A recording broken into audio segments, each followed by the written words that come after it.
Well, I had finished making a couple videos and I set the phone down here and I just thought this was an interesting perspective. So, with that, with no more ado, uh, because I like the, what do you call it? The whatever. Anyway, let's talk about today's first reading from the Acts of the Apostles, chapter 5. Many signs and wonders were done among the people at the hands of the apostles. They were all together in Solomon's portico. None of the others dared to join them, but the people esteemed them. Yet, more than ever, believers in the Lord, great numbers of men and women were added to them. Thus, they even carried the sick out into the streets and laid them on cots and mats so that when Peter came by, at least his shadow might fall on one or another of them.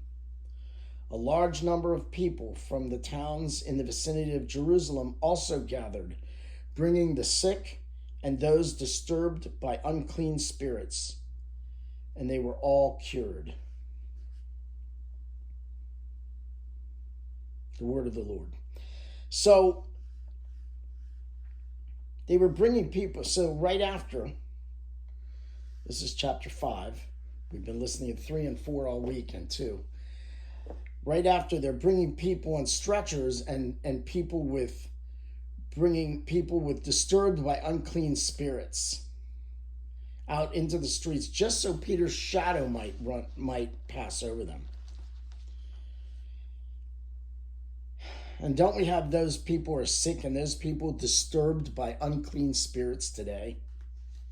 Would that they would just come to the Catholic Church. Well, obviously, if you truly need mental help, you have to go to a doctor. You should go to a doctor. But we shouldn't omit the church in helping people who are disturbed, who have anxiety, who have anger, who have fear, who have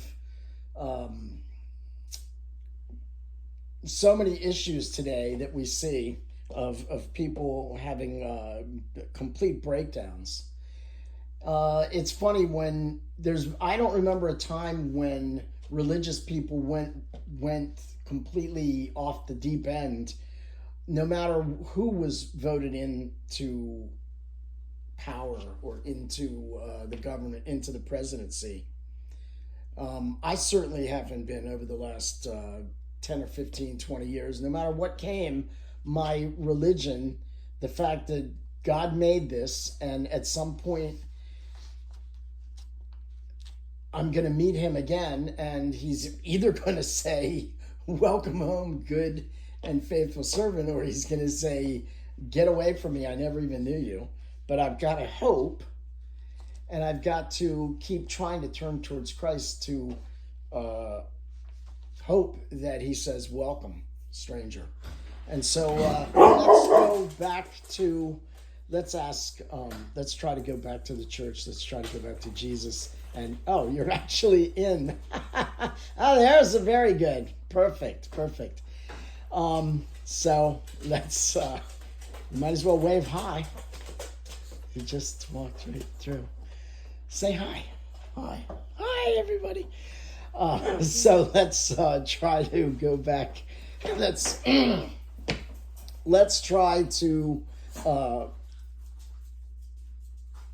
return to the church, and as Jesus says in the gospel, peace be with you, or peace will be with you.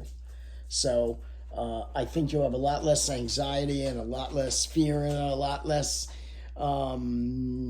psychosis and complete instability if you would return to the church.